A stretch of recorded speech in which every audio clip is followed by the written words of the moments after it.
Efesios capítulo 2.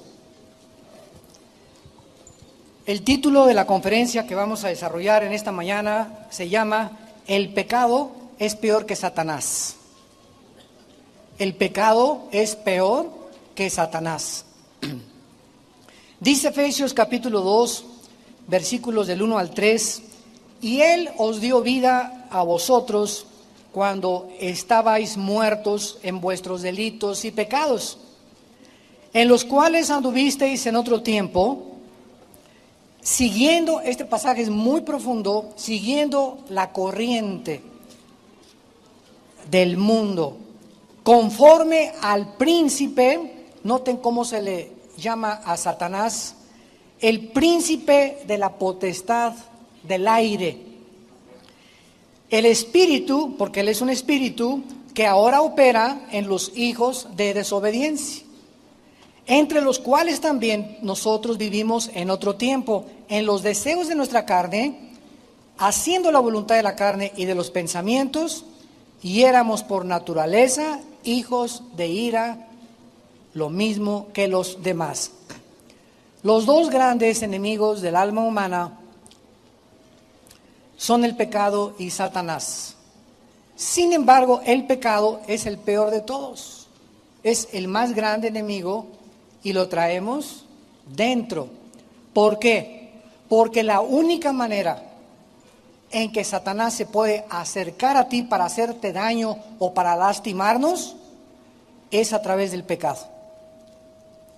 Si nuestra vida es una vida de santidad en todas aquellas cosas que podamos improvisar y ser cada vez más limpios de corazón, más limpios sexualmente, más limpios en nuestros motivos, menos oportunidad le damos a Satanás de entrar a nuestra vida.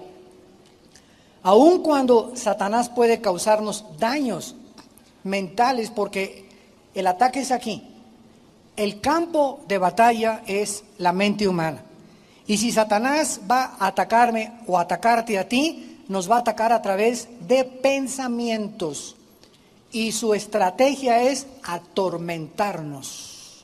Es el atormentador.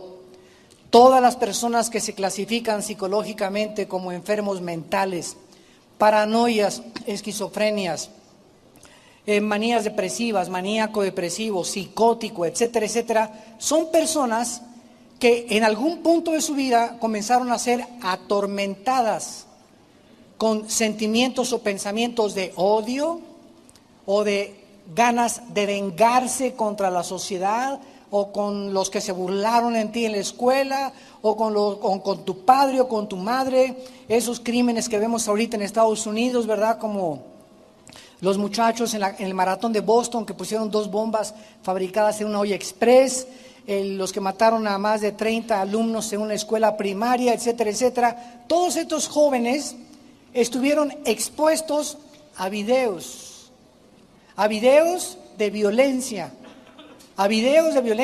aunado a el trato de su papá a la mamá, o de los divorcios de los padres y del mal ejemplo de los maestros en la escuela, y se comienza una olla aquí con una mezcla y con una receta de odio, de amargura, de desilusión, de decepción del mundo, de la autoridad, etcétera, etcétera, que se convierte en odio.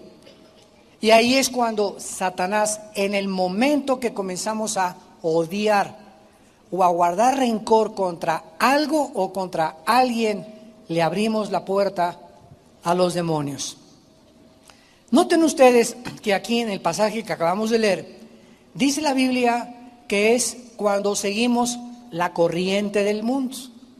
¿Cuál es la corriente del mundo? Es la corriente del pecado. Porque el mundo entero, 1 Juan 5:19, está bajo el maligno.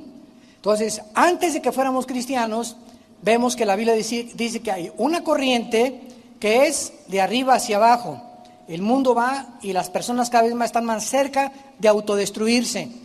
Antes de que nos autodestruyéramos, viene Jesucristo y ¿qué hace? Nos levanta.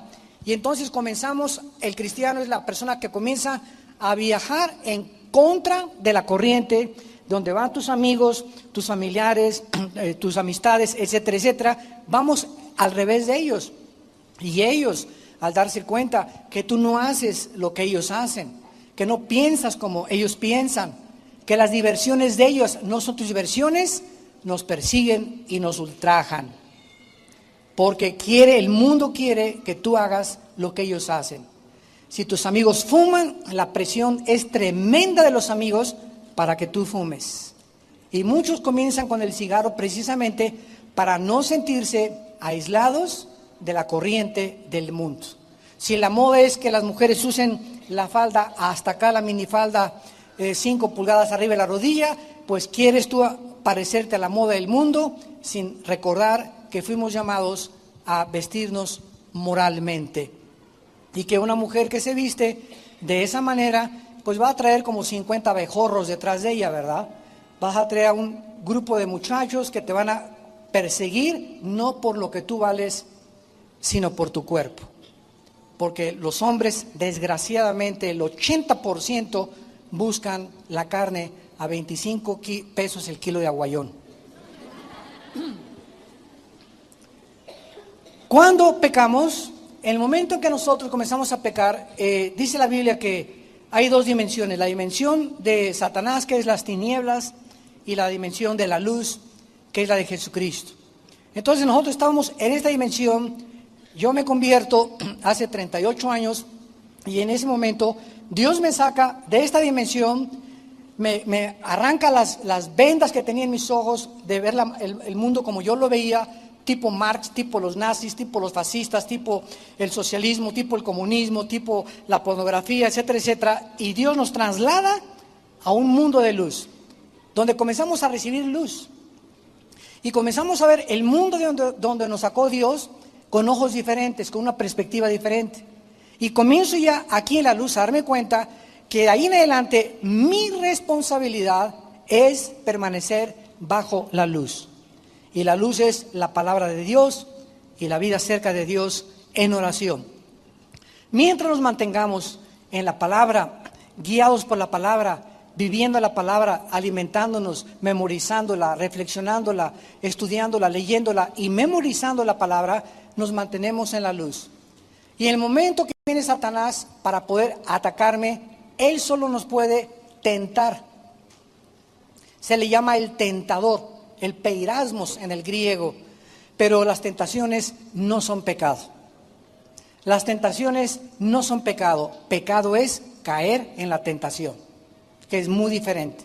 Entonces, no digas, el diablo me hizo hacer esto, o por culpa del diablo soy lo que soy, o pobre muchacha, es que está bien endiablada. Bueno, es que el diablo usó solamente las decisiones anteriores que esa muchacha determinó en su corazón para hacer de ella lo que está haciendo ahorita, una esclava de Satanás. La única manera, en la que nosotros podemos evitar que Satanás entre a nuestra vida a influenciarnos mental o físicamente es confesando nuestros pecados. Proverbios 28:3. El que encubre sus pecados, el que los esconde, el que es tan tonto y tan loco, tan tonta y tan loca de creer que Dios no te ha visto y no sabe tu vida, el que encubre sus pecados no prosperará. ¿Saben que la palabra prosperar significa avanzar? Es lo que significa prosperar en el hebreo, avanzar hacia la meta, progresar. Eso es la verdadera prosperidad, no solamente económicamente, sino también mentalmente, físicamente, en mi matrimonio, en mi noviazgo, en mi trabajo. Avanzar con bendiciones de Dios. Cuando estamos caminando así en la luz, somos bendecidos y vemos que progresamos. Nos está yendo mejor, ya tengo un mejor salario, ya los problemas en mi casa se están arreglando, etcétera, etcétera. ¿De dónde vienen estas bendiciones? De que yo he cobrado conciencia que cuando ofendo a Dios, inmediatamente tengo que decírselo a Dios. Señor, ayer vi a esa mujer con ojos que relinché como caballo bien alimentado detrás de ella. Señor, hoy en la mañana le grité muy feo a mi abuelita.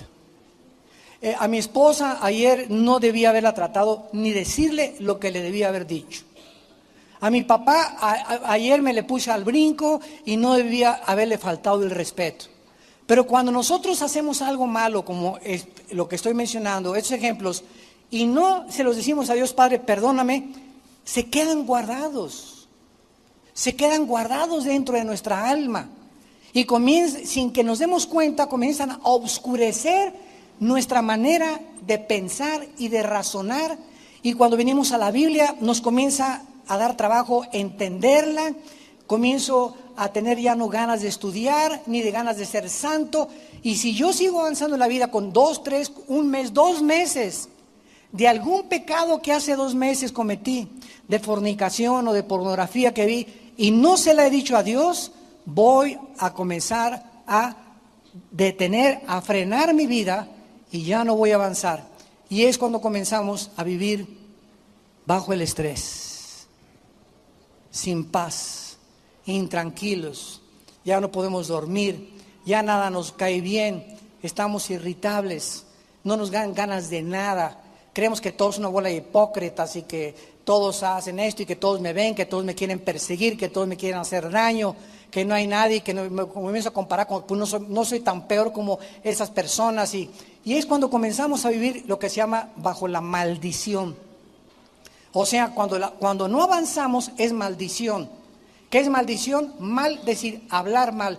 Dios ha hablado que cuando una persona no confiesa su pecado, no prospera. Eso es una maldición. Dios habló mal. Dios te dice, si tú no confiesas, te va a ir mal en la vida. Dice el Salmo 66, 18, si en mi iniquidad, dice David, hubiera mirado el pecado, Dios no me hubiera escuchado. Y en 1 de Juan 1:9 dice el apóstol, si confesamos nuestros pecados, si nos ponemos de acuerdo con Dios, Señor, ayer volví a caer otra vez en la pornografía. Señor, ayer volví a gritarle a mi esposo. Ayer otra vez fui rebelde con mi esposo. Si confesamos, si se lo decimos a Dios, porque Él ya lo sabe, pero al decírselo, Dios quiere que estemos de acuerdo con Él, que lo que estamos haciendo no le agrada a Él. Si confesamos nuestros pecados, Él es fiel. ¿Fiel a qué? Él dijo que cuando confesemos los pecados nos va a perdonar porque Cristo murió en nuestro lugar. Y además es justo, porque la justicia de Dios nos fue aplicada a nuestra vida en la justificación por la fe cuando nos convertimos. Él es fiel y justo para perdonarnos y limpiarnos de toda maldad. Muy bien. Vamos a ver algo importante acerca del diablo. Satanás conoce algo muy importante de nuestra vida cristiana. Dice Romanos 14, 23. Todo lo que no es de fe es pecado. Todo lo que no es de fe es pecado. En otras palabras, el blanco número 1 de Satanás es destruir nuestra fe, nuestra confianza en Dios. Génesis capítulo 3, versículo 1. Y la serpiente era más astuta que todos los animales del campo, la cual le dijo a la mujer, ¿de veras le crees a esto? Con que Dios dice que no forniques, no hombre, puedes usar el sexo antes de casarte. De veras, Dios dice que debes de diezmar. Eso dice Dios, son pamplinas, son tonterías. De veras dice Dios que te sometas al gobierno. De veras dice Dios que ames a tu esposa como amor sacrificial. Satanás ataca y atacó y atacará la palabra de Dios, las promesas de Dios, que es la base de nuestra fe, porque la fe es por el oír y el oír por la palabra de Dios. Entonces el blanco de Satanás es destruir nuestra fe. Dice en 2 de Timoteo 4:7, peleamos la buena batalla. ¿De qué? La guerra que estamos librando es una batalla de la fe, en otras palabras, contra la incredulidad. A ver otra vez, la batalla cristiana es todos los días estar batallando contra la incredulidad, contra lo que Dios dice y lo que el diablo dice. Dios me dice, mantente puro, mantente limpio. El Satanás me presenta una muchacha para que me embarre, para que le embarace y para que viole los votos que hice con Dios. Entonces, antes de tomar esa decisión, ¿a quién le voy a creer?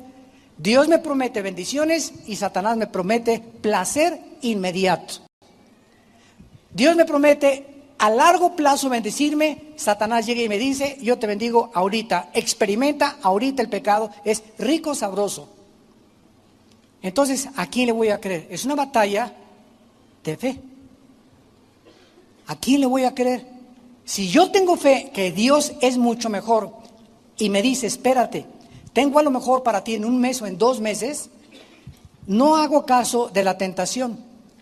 Le he creído a Dios porque tengo fe. Y sin fe es imposible agradar a Dios. Esta lucha vamos a verla ilustrada en Lucas capítulo 22. Veamos esta lucha por la fe y examinemos un poco más profundamente este asunto tan importante para poder entender cada día la lucha que todos libramos contra el pecado. En esta lucha vamos a ver ilustrada la manera como Jesús oró por Pedro antes de que Pedro sufriera su más grande tentación. Vean ustedes de qué manera Jesús ora por Pedro y qué es lo que Jesús le pide al Padre por Pedro. Dice Lucas 22, versículo 31. Dijo también el Señor: Simón, Simón, he aquí Satanás os ha pedido para zarandearlos como al trigo. O sea, Satanás se ha acercado a mi Padre. Sabemos que Satanás todavía tiene acceso al Padre. Lo vemos en Job, cuando se presenta con todos los ángeles caídos ante Dios y Dios lo interroga, ¿verdad? Y comienza ya el drama del libro de Job a desarrollarse. Y hasta el capítulo 12 de Apocalipsis encontramos que Satanás es arrojado del cielo ya. Con gran ira se viene sobre el mundo porque sabe que su tiempo es corto. Entonces Satanás tiene acceso todavía al Padre y es un instrumento. Decía Martín Lutero que Satanás, ¿verdad?, es como el perrito de Dios. Él hace, ¿verdad? Si le dice ladra, ladra, si no le dice no ladra. No puedo hacer nada sin el permiso de Dios. Quiso atacar a Job, le tuvo que pedir permiso a Dios. Y cuando nosotros pecamos, es cuando perdemos el derecho que nos defiendan los ángeles. Dice en el Salmo 91, a sus ángeles mandará a que tu pie no tropiece en piedra. Mientras me mantenga en el camino de la santidad, no va a haber tropiezos y el diablo no tiene ningún derecho para acercarse a mi vida. Pero en cuanto hay pecado en mi vida no confesado, Satanás tiene derechos legales. Donde llega Dios y le dice, ¿verdad? Mira, está Pancho, que tiene 3 en adulterio, está haciendo esto, mira, está en pornografía. Y Dios dice, me amarro las manos, ¿verdad? Hazlo, nada más no le puedes quitar la vida. Solamente Dios decide cuándo puede Satanás quitarle la vida a una persona. O sea, irse a casa antes de tiempo, como en 1 Corintios 5, del 1 al 5, del que viene en adulterio con un muchacho, con la suegra, con la mamá con una señora de la congregación, y mandan que sea destruida la carne a fin de que el espíritu sea salvo para el día de la justicia. Entonces, en el momento en que nosotros no confesamos el pecado, Satanás tiene acceso a nuestra vida inmediatamente para atormentarnos, causarnos enfermedades o causarnos problemas. Satanás ha pedido, no iba a atacar a Pedro sin pedir permiso. Dame chance, dice Satanás, le dice al Padre, dame un chancecito de hacerle así. Y vas a ver que te va a fallar, y vas a ver que va a negar a tu hijo, y vas a ver que esto y el otro. Entonces el Padre, ¿verdad?, le dijo a Cristo, ¿sabes una cosa, hijo? Vino este sinvergüenza a decirme que va a zarandear a Pedro. Avísale y adviértele lo que va a pasar. Y dice el versículo 32, pero yo he rogado por ti. O sea, te va a atacar Satanás, pero va a haber una intercesión. Yo voy a estarle pidiendo a mi Padre que tu fe no falte. ¿Qué iba a atacar Satanás? La fe de Pedro.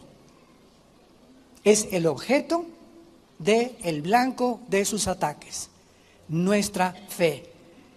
Le voy a pedir a mi Padre que tu fe no falte, y tú lo profetiza ya Cristo. Una vez vuelto, sabía que Pedro no se iba a quedar tirado, confirma a tus hermanos.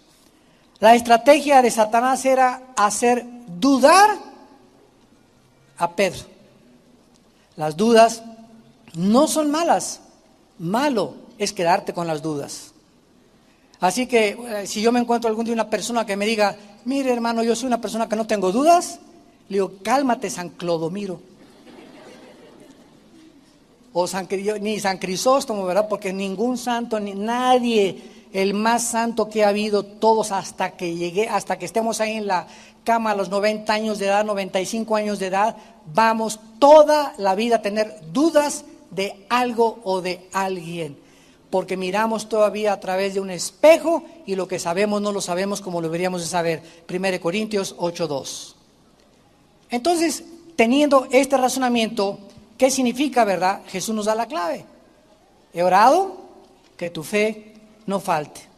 El ataque de Satanás a nuestra vida es que dejemos de confiar en Él, en su provisión, en sus promesas, en que tenemos un mejor futuro que lo que nos promete el mal, no el que no tranza, no avanza, bueno, es lo que tú dices, y tal vez robando o cometiendo fraude o vendiendo droga, vas a progresar durante algún tiempo, pero no vas a durar mucho tiempo, porque el gozo de los impíos es muy corto.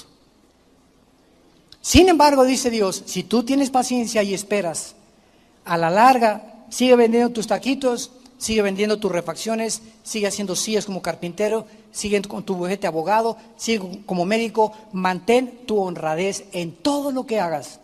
Y aunque parezca que al principio estás sufriendo y no tienes para pagar, si tú mantienes a través de la tentación tu confianza en mí, no te la vas a acabar, ¿cómo te voy a bendecir?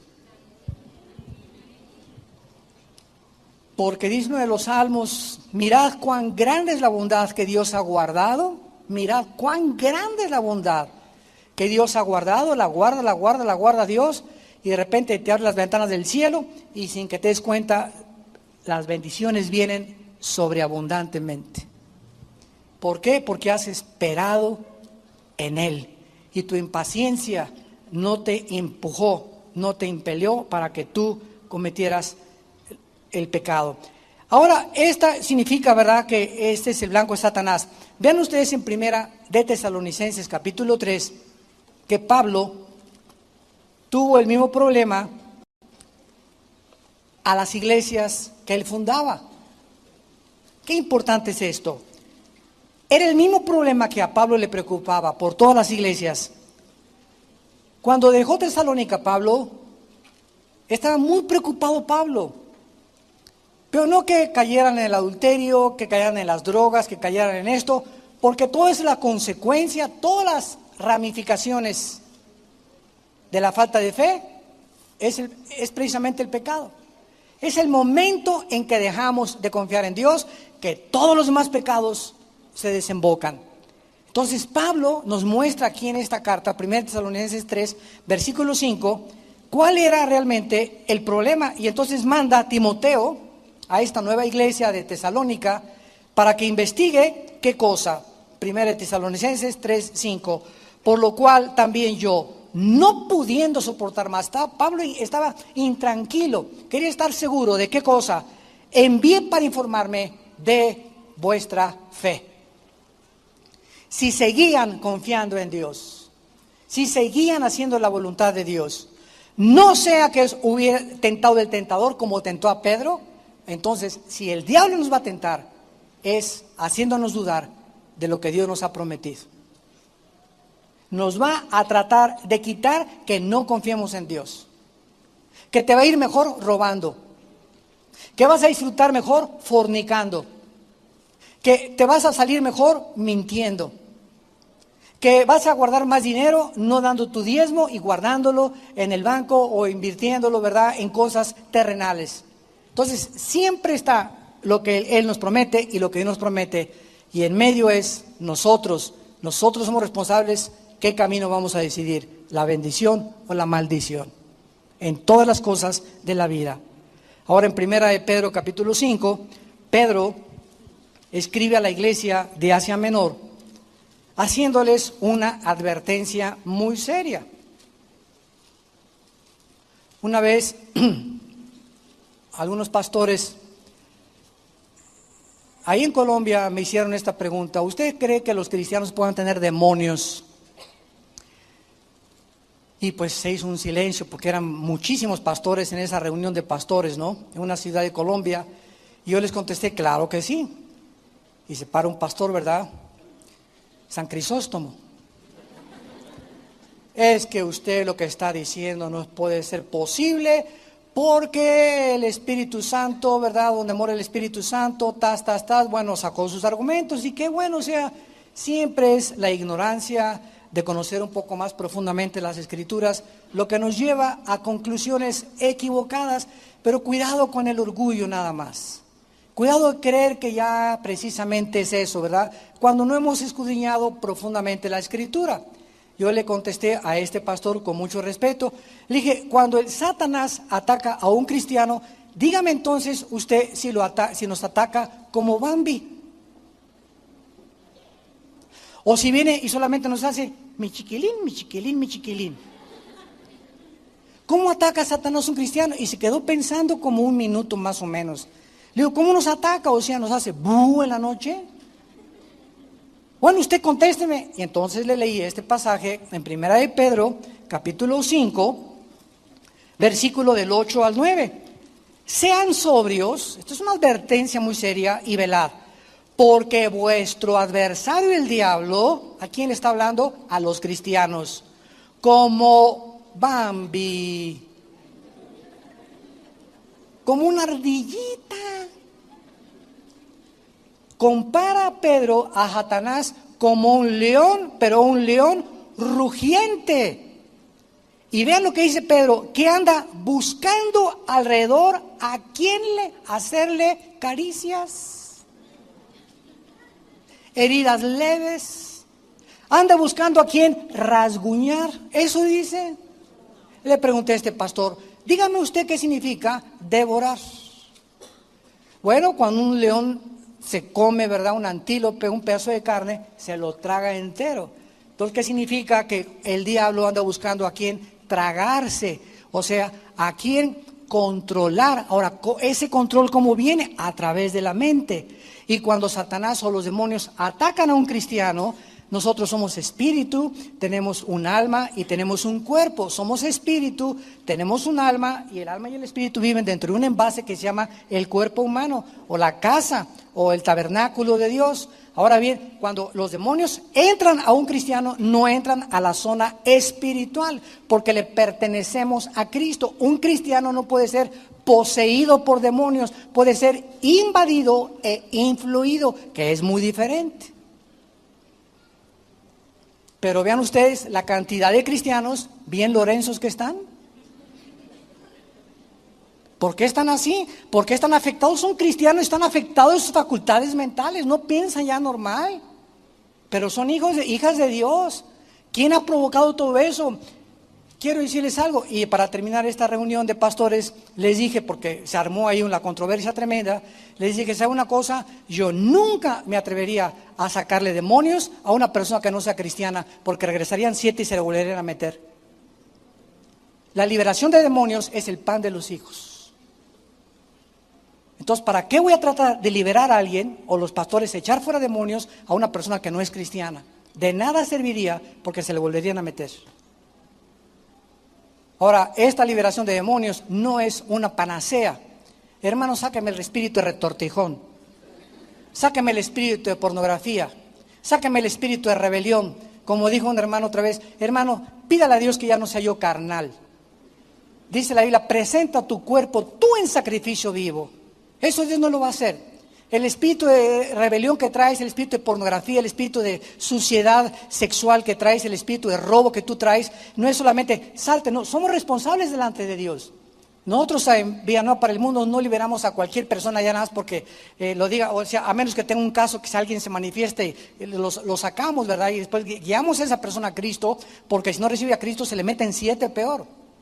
Entonces, una persona, un cristiano que está siendo atormentado y que en la noche se le aparece Judas Tadeo a las 2 de la mañana y o que tiene alucinaciones, o que aúlla como coyote a las 3 de la mañana, etcétera, etcétera, ¿verdad? Que tiene, o niños que se levantan gritando y que con pesadillas continuas, son demonios atacando a tu hijo. Entonces, ¿qué hacemos, verdad? Vamos, estudiamos el caso y lo primero que hacemos es, si la persona se está discipulando, si tú no te discipulas en 6 meses, que se te queden tus demonios.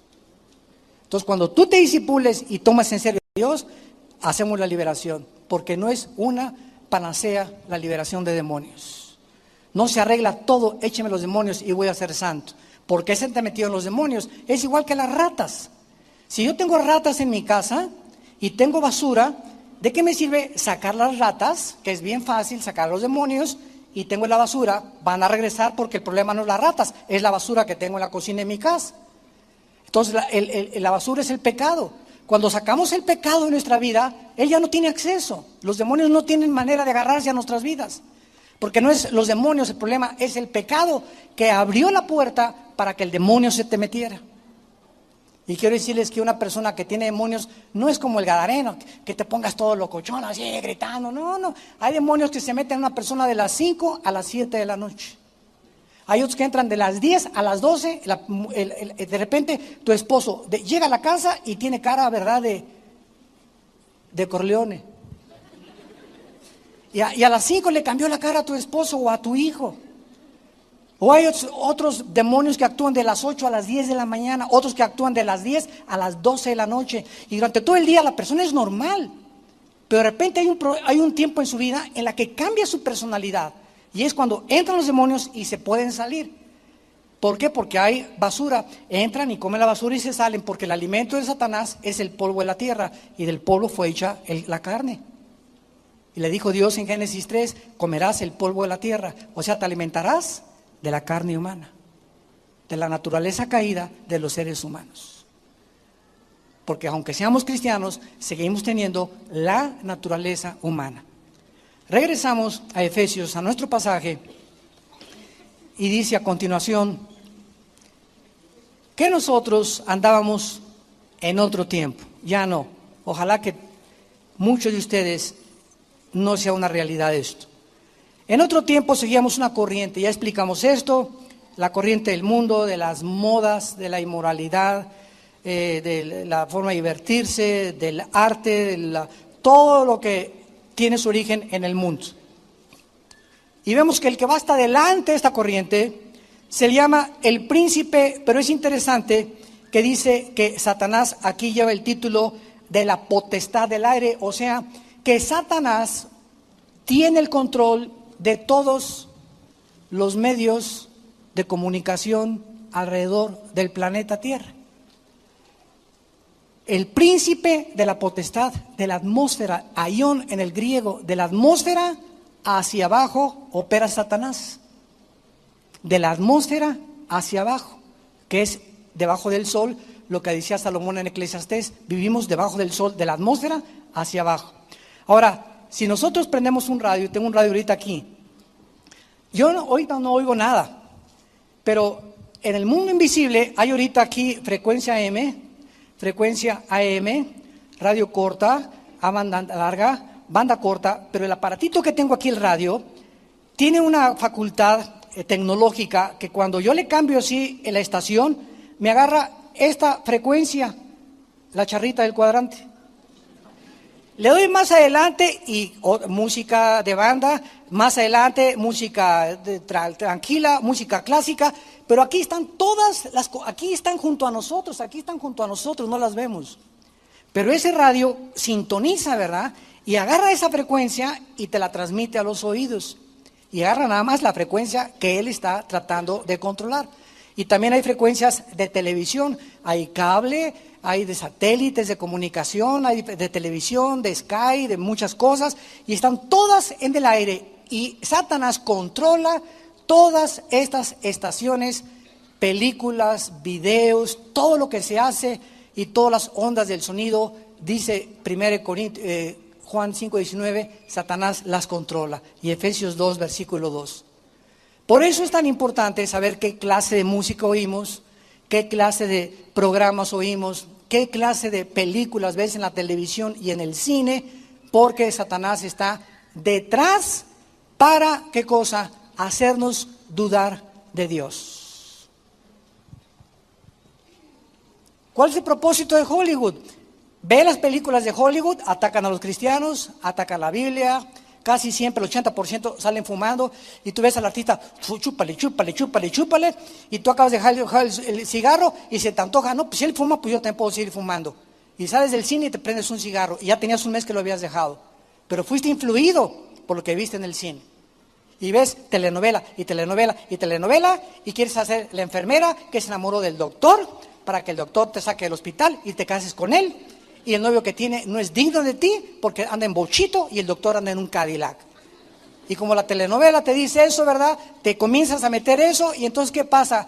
Ya te olvidas totalmente de las promesas de Dios. Ves las películas de los crímenes y de los que les va bien y de los narcos que progresan, la historia de los narcos, y quieres ser igual a ellos. Los jóvenes quieren imitar todo eso porque somos y tenemos la tendencia de imitar todo lo que vemos o lo que oímos.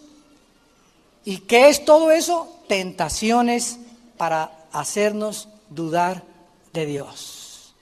¿De veras será cierto esto? Veo tanta pornografía en el cine, tanta pornografía en la televisión, tantas vulgaridades, tanto adulterio, tantas cosas que sin casarse tienen relaciones, etcétera, etcétera, que comenzamos a aceptarlo como algo normal. Ya es normal, o sea, es normal, ya los homosexuales ya desfilan por Reforma ayer sábado, ¿verdad? Encuerados, semi-encuerados, demandando sus derechos y violando nuestros terceros derechos de nosotros como ciudadanos, y violando nuestra decencia, nuestra honestidad, nuestros principios morales, los principios fundamentales de la familia, pero eso sí quieren que les respetemos a ellos. ¿Cuál es el propósito del movimiento gay? Simplemente hacer que el mundo lo acepte como normal y los acepten como normales a ellos, casándose uno con el otro. Y el mundo está cayendo en esa trampa. ¿Qué dice Dios? No cometerás inmoralidad. El matrimonio es entre Pepe y entre Juana, no entre Pepe y Chencho. Ahora, vean ustedes que este espíritu que está...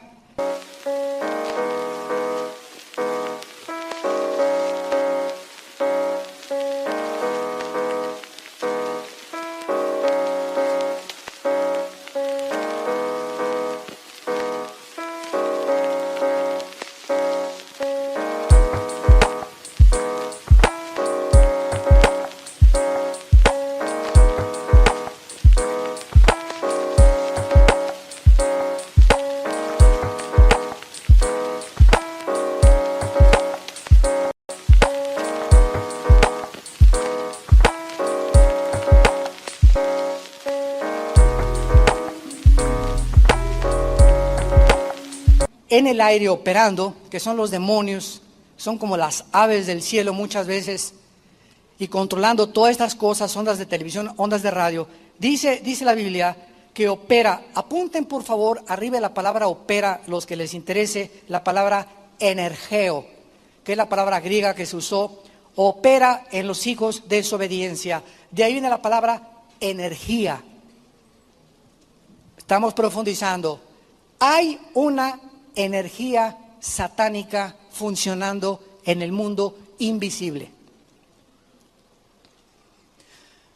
Vamos a detectarla y a quitarle la máscara. 1939-1945, esta energía satánica se movió a través de un hombre llamado Adolfo Hitler, que hizo a través de la potestad y los miles de demonios que tenía, que cuando él hablara, cuando hablamos la palabra de Dios, lo dije en la conferencia anterior, en la parábola del sembrador, la semilla de Dios es espíritu y es vida, la palabra de Dios es espíritu y es vida. Cuando Hitler hablaba, cuando los dictadores hablan, cuando los asesinos hablan, cuando la gente de Satanás y los evangelistas de Satanás hablan, mandan demonios cuando hablan en el aliento de su boca. Y cuando Hitler hablaba y la gente lo escuchaba, la gente al ponerse en una situación de receptores, porque para cuando mandas una onda tiene que haber un receptor. Si hay un receptor, la onda no puede ser recibida. Entonces, cuando tú le abres el corazón a una filosofía que no es de Dios, te abres a que esos demonios que salen de ese orador o de ese dictador entran a tu vida. Es una energía que está operando en el mundo. ¿Cómo es posible? Ustedes oyeron en Pensilvania este monstruo que secuestró a 3 niñas y las tuvo 10 años en el sótano de su casa. 10 años. Y tú ves a este hombre en el jurado y tenía así, estaba así mordiéndose la esta. No me parezco a él, ¿verdad? No. Pero así le hacía. Se mordía la camisa, ¿verdad? Yo no fui y no quise aceptar su culpabilidad. Ahora, yo le decía a mi esposa, ¿cómo es posible que tenga, o sea, que después de esta monstruosidad, destrozar 10 años violando a estas niñas? O sea, cuando las liberaron tenía 30 años cada una, a los 15 años, 17 años las secuestró y las tenía en el sótano de su casa durante 10 años. ¿Se imaginan el daño psicológico? Y este hombre estaba impávido, no se movía, estaba convencido, escúchenme, estaba convencido de que no había hecho nada malo. ¿Cómo puede un hombre actuar de esa manera? Porque ya no es él. Hay un espíritu poderosísimo dentro de él que le robó el cerebro y lo convirtió en un zombie sin conciencia. Un zombie es una persona que actúa como nosotros sin estar consciente de lo que está haciendo. Ese es un zombie. Entonces, así hay personas. Hay otro hombre, se llama Arturo Miller, en Queensland, Australia. Métanse a la página de internet, dice que es Jesucristo y su esposa María Magdalena. Nos reímos, ¿verdad? Ahí está en internet. Dice que es Jesucristo. Y vi el video y ella está convencida que es María Magdalena y dice, todavía siento los clavos en la cruz. Y tú lo ves, yo le decía a mi esposa, es que no se le ve así nada fingido. O sea, él se la cree que es Jesucristo. Tiene como jóvenes, 35 años, y ella, oye, tú eres Magdalena, le entrevista a un periodista, ¿tú eres María Magdalena? Sí, y todavía lloro a ver a mi señora allá clavado, pero ahora que ha resucitado y está junto conmigo, estamos felices porque vamos a guiar a muchos de ustedes al Padre. Se la cree que es María Magdalena, y los ves, tienen cara los dos así, pero no tienen cara de malos, tienen cara así de buenos, y tienen como 200 personas en su iglesia. O sea, este hombre trae un demonio tan grande, no está fingiendo, no está tratando de hacer nada, él se la cree, o sea, ya no es él. Hitler ya no era él. El momento en que dijo, el tercer Reich va a durar 1000 años, ya no era él, ya no era una persona razonable, normal. Como un loco puede decir, va a durar 1000 años el Reich, el tercer imperio, y la gente creérselo, peor los que lo creyeron que el que lo dijo. Entonces nos damos cuenta, la operación, la energía de Satanás funcionando en el mundo. Hay 3 artistas de cine en México que se las llevó un promotor muy famoso de televisión por todos lados, creo que en Brasil las agarraron. Ella es muy famosa de televisión y las 5 muchachas tenían relaciones con este promotor de televisión y de teatro y les hizo creer, ¿verdad?, que las 5 eran sus amantes y las 5 aceptaron tener relaciones con él. Yo pregunto, ¿verdad?, ¿cómo puede una muchacha llegar al grado de aceptar tener las 5 con un hombre y dejarse controlar de esa manera? O sea, ellas ya no eran ellas, estaban controladas por los demonios que él tenía y que les puso a ellas cuando aceptaron irse con él. El momento que pisamos los terrenos de Satanás, nos abrimos a que nos robe la mente. Y como el mundo no sabe que son demonios, pues denle su Ecuanil, su Valium, háblenle al psiquiatra, háblenle al psicólogo, o vamos a llevarlo al manicure, al hospital psiquiátrico.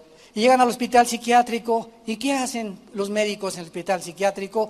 No hay manera de curar a una persona con aparentemente problemas normales de conducta. La única manera de controlarlos es darles pastillas tranquilizantes. Si tú caes en manos de un psiquiatra, te va a tratar con puras pastillas tranquilizantes. No hay manera, te va a decir, bueno, ahora ya entendí, a usted la violaron de niña, te hicieron esto, bueno, ok, ya descubrí por qué tú te portas así, porque aullas como coyote a las 2 de la mañana. Pero una vez que descubren la razón, esa es la psicología, ¿verdad? Es el fracaso de la psicología mundana. Una vez que descubren de dónde viene tu problema y ahora qué, cuál es la terapia a seguir, chochos. Puras pastillas, no hay manera de tratarte más que con pastillas.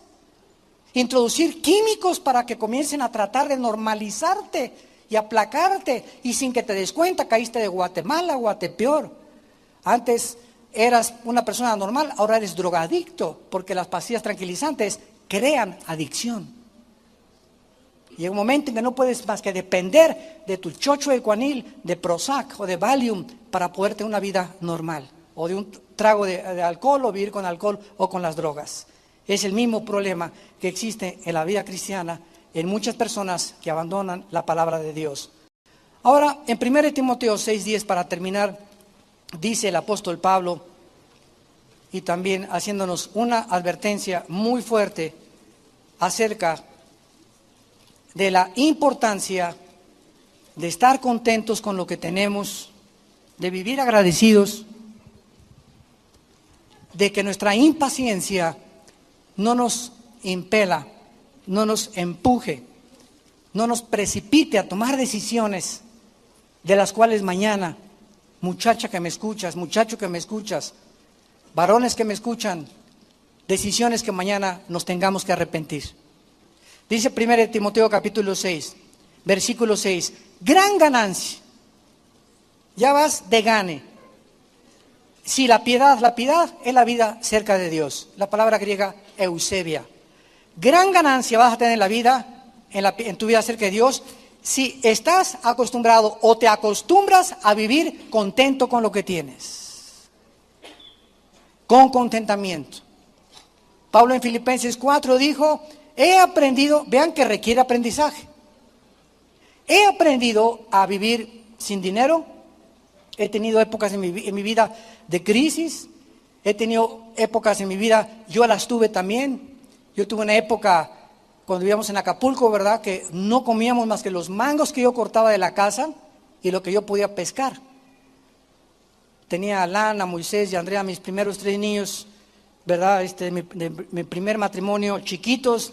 Yo estaba de misionero allá en las sierras de la costa de Oaxaca, y la costa chica, la costa grande, y no teníamos nada para poder sostenernos, y vivimos 2 o 3 años, hasta después de 10 años de ministerio, tuve una combi que me regaló un hermano, una combi ya vieja. Andaba en camión en la ruta 100 dando estudios, predicando en los pueblos. Iba yo a Acapulco a predicar en el mercado y me ponía un cajón y me paraba y los mandaba a todos al infierno. Bueno, así es muy ignorante, era el justiciero llegó aquí a Guerrero, ¿verdad? Y me acuerdo que todas las marchantes, ¿verdad?, lo único que no tenían para dinero, me daban pescado de ofrenda. Me llegaba a mi casa con 2 o 3 pescados, y ahí los cocinábamos y todo, ¿verdad? Y vivíamos de pescados y de mangos, más de 4 o 5 años. Yo sé lo que es ser pobre, yo sé lo que es bien pobre y no tener nada. ¿Ustedes creen que así comenzamos? No, comenzamos, pero desde abajo. Y hasta los 10 años, hasta 1981, me regalaron una combi vieja, usada. Y ahí iba chaca, chaca, chaca, chaca, chaca, chaca, en San Juan Totoltepec, donde comenzamos la iglesia. Cuando comenzamos en un garaje, una casa en Satélite, pero íbamos a San Juan Totoltepec, nos pasamos después al Cine Apolo, del Cine Apolo al Centro Cívico, del Centro Cívico llegamos para acá. Y así nos ha traído Dios por todos lados. Pero estamos acostumbrados, y cuando vives en la pobreza y te das cuenta que estás contento y no estás amargado, para eso me llamaste, Señor. Yo era gerente del Hotel Emporio, que soy Emporio, antes era el Continental y el Hilton en Acapulco, y querían mandarme a...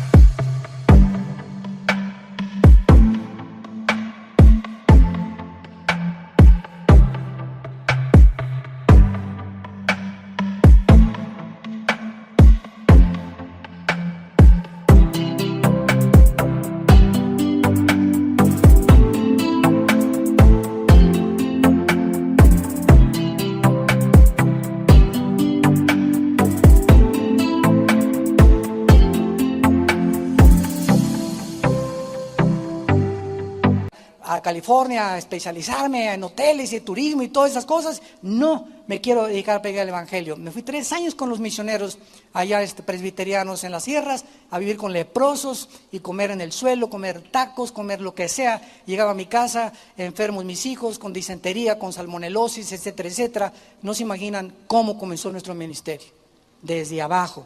Pero ¿qué fue lo que Dios me dijo? Le perdí miedo a la pobreza.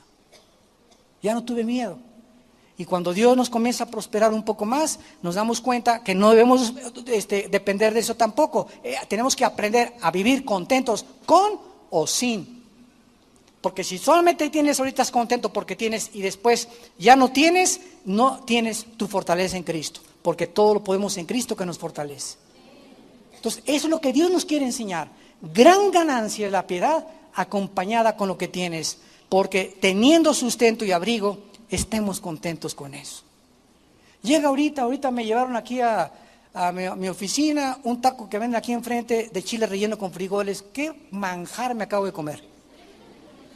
Me enchilé, eso sí, pero qué rico taco. Qué rico taco. Nunca me había imaginado chile relleno con arrocito y frijoles. Se los recomiendo,